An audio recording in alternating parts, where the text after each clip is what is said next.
You're listening to the Parents of Hardworking Teens podcast, episode 150. Today we're going to be talking about why it is so important, why I spend so much time hammering students about making a plan before they start writing any kind of extended response, report analysis, essay, assignment, and particularly the reasons why they don't. What happens when they don't, and what happens when they do. So let's dive in.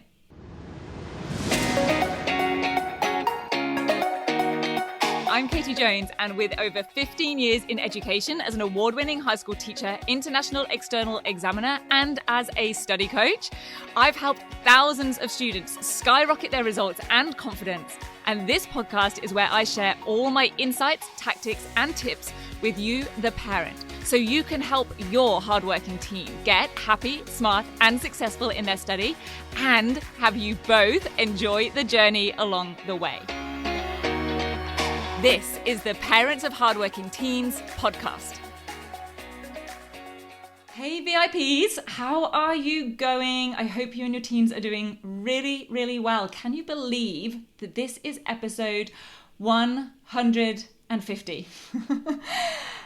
I can't. Well, I can. But if I'd have tried to imagine episode 150 when I started this out, I know I would have found that very, very difficult. But here we are. And I'm really energized to share what I have to share with you today, which is another kind of episode off the back of a coaching session that I have just had with a student. I've had feedback that these sorts of episodes where it's just talking very, very real life, very immediate, very tangible experiences and the concepts and the skills that go with them are really helpful and kind of engaging for you. So I will continue to drop these in every now and again because I have just come off of a coaching session with a student, and it was funny. We were working on and coaching on a report of which their draft is due in a couple of days. So they've almost kind of finished their draft and they wanted some feedback on what they had so far. They felt kind of confident in finishing off the parts that they still needed to. But as we were discussing things, they had this moment where they just went, hey, look, I've got to tell you, I didn't really plan this part or actually any of the parts. And I did just sort of smile and laugh a little bit, just like I'm doing right now. And I always say, like, whenever I'm laughing with you, not at you. But I just sort of replied with, I can tell. You didn't need to tell me, I can tell.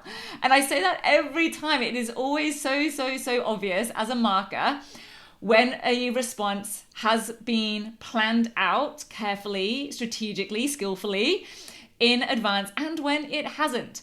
Because this response was, look, it wasn't like all over the place. It wasn't full of waffle. It wasn't repeating. There were definitely some parts that could have been more succinct, but it didn't flow. And I could just kind of tell that the student didn't really know where it was going.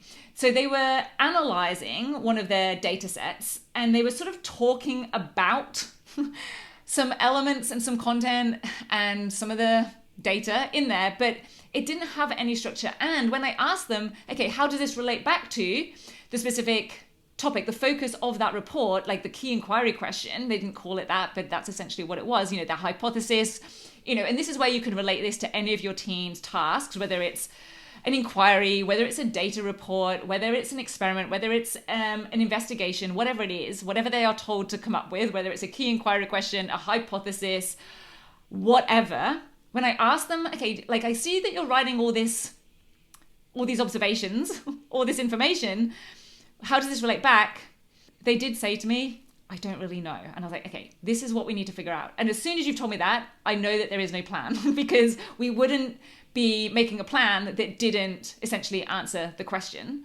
And so what I want to share with you is, number one, why making a plan, even for just a one paragraph response, a relatively simple extended response, is so important. Why students don't make a plan. And I actually have two reasons that go in with this. There's one that's very familiar and very common. And then there was the reason that this student gave me as to why they didn't make a plan. And I think it's actually really, really valid and probably happens more than we realize. So I'm going to share that with you. And I'm going to give you a couple of hints and tips as to what that plan actually needs to look like and how your teen can do it. So let's start off with the reasons why students don't make a plan and why they don't really want to make a plan. So the first one is, I don't have time. Maybe they're under time pressure in an exam. Maybe they just don't want to spend more time on it than they need to because they just want to get it over and done with. That's maybe I don't have the time versus I don't really want to spend the time. I just want to get this thing out the way. Or maybe they're just really, really busy and they've got loads of different tasks and they are just trying to smash through it, and that still feels like they don't really have the time, even though it's not necessarily a timed piece as such. But either way, it's this whole idea of time and feeling like making a plan takes up a ton of time that they don't really want to spend, or they don't feel is going to be the best use of their time. They feel like the best use of their time is just to start writing the thing. And the problem with this is that if they are under time pressure, and that includes just not wanting to spend more time on this task because they're not enjoying it, don't like it, whatever it is, then they have to. The issue with that is it will take them longer to write that response when they don't have a plan. I promise you, I promise them. This is honestly one of those things where it's a little bit like trust the process. I say this to students all of the time. I will share it with you. When your brain has that thought fly through it that says, you don't have time to make a plan. I don't have time for this, or I just want to get this done. It'll be faster if I just get started. As soon as those sentences, that whole idea of I don't want to spend the time, I don't have the time, rushes through their brain, that is the alarm bell that needs to raise the I have to make a plan strategy, okay? As soon as they think I don't have time to make a plan, that's the exact time you need to make a plan. Because when you don't plan that response, I promise you, it will take longer to write it for two reasons. Number one, you're having to think on the go, which means you're having to pause, you're having to reconsider, you're having to think about what you're writing, as opposed to having it all noted down and you know exactly what each sentence is going to be. And the second reason is you are more likely to repeat yourself, be less succinct, maybe add in a little bit of waffle or repetition, okay? That is also going to add to the time it takes to write that response. I will also say, this isn't really to do with time, but it's going to result in very likely, of course it's not impossible, but very likely a lower quality response. But that's a side point. It's not really related to the time. We'll come on to that quality piece in a moment. So as soon as they think I don't have time to make a plan, that's the exact time they need to make a plan. That plan will make everything smoother and more efficient and therefore faster to write. I generally tell students, however much time it takes to make the plan, you will save double that when you're writing the response. So if you spend 2 minutes making a quick dot point plan, you'll save 4 minutes in the writing. If you spend 10 minutes on a full essay response, you will save easily 20 minutes in the actual write-up because everything will be smoother, clearer, easy, and much, much faster. So that's the issues around time and planning.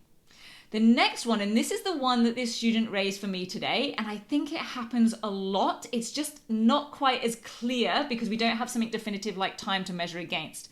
So for this student, when they did the sheepish admission of, I've got to tell you, Katie, I did make a plan. I, laughed along with them and did the whole I can tell. And then I just asked a really simple question, which was, tell me why. Why do you think you didn't end up making a plan? Because this student has worked with me for a little while. So they know that they should be planning that response. So I just asked, out of pure curiosity, tell me why you didn't make the plan. And they sort of just thought for a second, because this was a piece of coursework, they've got multiple hours and time at home to work on this. So it wasn't a time issue. And this was the most interesting thing to me. What that answer ended up being, they went around the houses with it a little bit, but what that answer ended up being was, I didn't really know what I was doing. So I couldn't plan, and this is almost like the catch-22. I didn't really know what I was doing, so I couldn't make a plan. And I did joke with them and just said, so you thought you'd just start writing anyway. I don't know what I'm doing, and the best solution for this is just to start writing. Now, again, I'm being a little bit sarcastic and a little bit flippant, I know that. But I will do it to hammer some of this stuff home, because when we can connect with this and have a little bit of humor about it, it definitely helps things stick a little bit more. So we decided that the solution for not really knowing what I'm doing is probably not just start writing. Obviously, as a coaching student, they could have brought that to me. We could have discussed it. They could have got help with it. They could have got feedback. That's absolutely fine. But if it's your teen and maybe they are not working with me in one of my coaching programs, then number one, get onto that. If you want to, drop me an email, support@rocksolidstudy.com, and we'll see what we can do. But in that case, the first step is not start writing. The first step is figure out what I need to be doing. Whether that means having a conversation with their teacher, whether it means going back through the task sheet, whether it means getting some peer support, whatever it might be, whatever support they can get, that 100% needs to be their first step. Because what was happening for this student was they had then written this full draft. They'd already told me, hey, I'm over the word count. That happens a lot, especially when we don't really know what we're doing because we end up writing more than we need to. We're not being succinct. We're not being focused. We're not being direct. And we're not really being sophisticated in our response. So number one, they've gone over the word count. So they've already done more work than they needed to. And number two, we had to do a lot of editing and, let's say, refining of that response. There were definitely things in there that were absolutely valid and we could absolutely use. There were definitely things in there that were not necessary or were repetitive and we needed to get rid of. And there were things that we needed to structure and things that we actually needed to include that weren't already there. And the only way we could figure that stuff out was by writing out the plan of what that response needed to do. And I say do, not what they needed to write about, but what they needed to do. That's why I talk so much about command words and levels of response. What is it we need to do and prove, not what are we just writing about. So we put together a plan, we put together a structure. And if you're wondering how you can help your teen do this at home, this is where they need to be considering maybe a paragraph structure. So are they using teal? Are they using petal?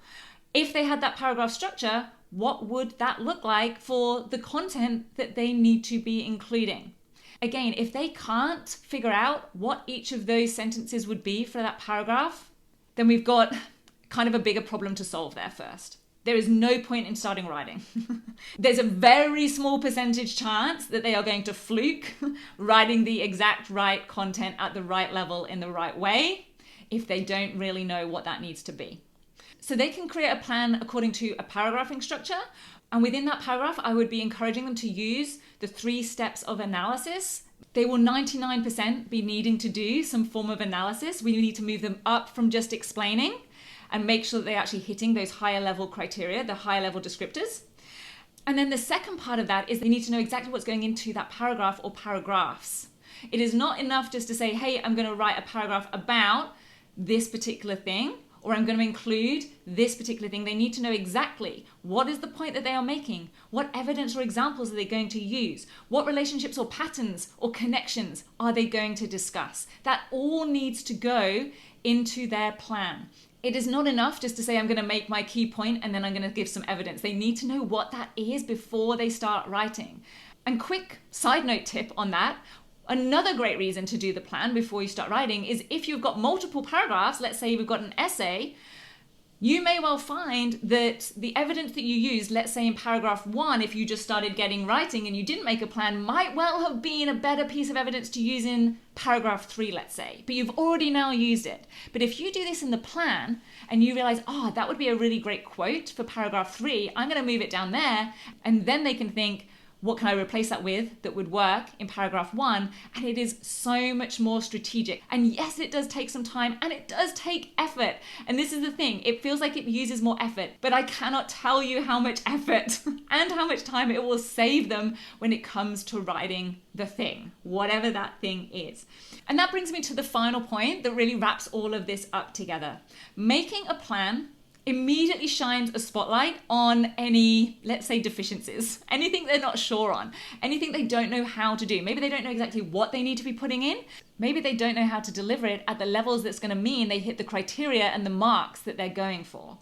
And awareness is the first step to solving any problem, right? And I know that if they are in an exam, it's kind of too late. They can't go and ask for help, which is why I really want so many students to build these skills and build these strategies before they are sat in their final exams.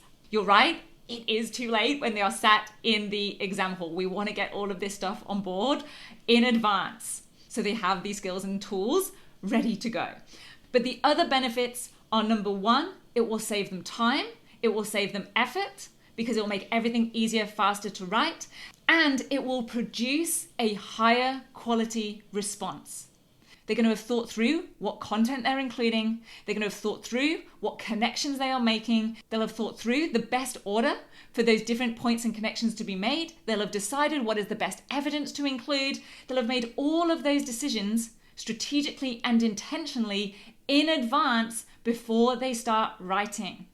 Likewise, they're also going to have a much more succinct and focused delivery of those things. There's much less chance that they're going to start waffling. There's much less chance of any repetition. And there is much more chance of producing a sophisticated, discerning, detailed, all of those lovely words that they like to use on the marking criteria. Much higher chance of those things happening when they have taken the time to plan. So although I know it can be very hard to override that temptation to just dive in or just start for whatever reason that temptation might be occurring, my mission is to convince as many students as possible to make a plan before they write any kind of extended response, and importantly, ensure that they have the skills, the strategies and techniques to be able to make that plan really, really effectively. So it isn't taking more time than it needs to make the plan, to be able to make and craft that plan as efficiently and skillfully as possible. I hope this is helpful. I hope you have a wonderful rest of your day, and I will meet you back here soon for another episode. Take care. Bye. If you're ready to have your teen achieve their best possible results with less stress, then I want to invite you to enroll them in the 10-week Grade Transformation Program, where they're going to learn the key concepts, skills, and strategies to catapult their performance in assessments and exams. It's risk-free. They either achieve bigger and better results with a whole lot more confidence in 10 weeks, or we refund you in full. Just head over to www.rocksolidstudy.com/program, and I'll see you there.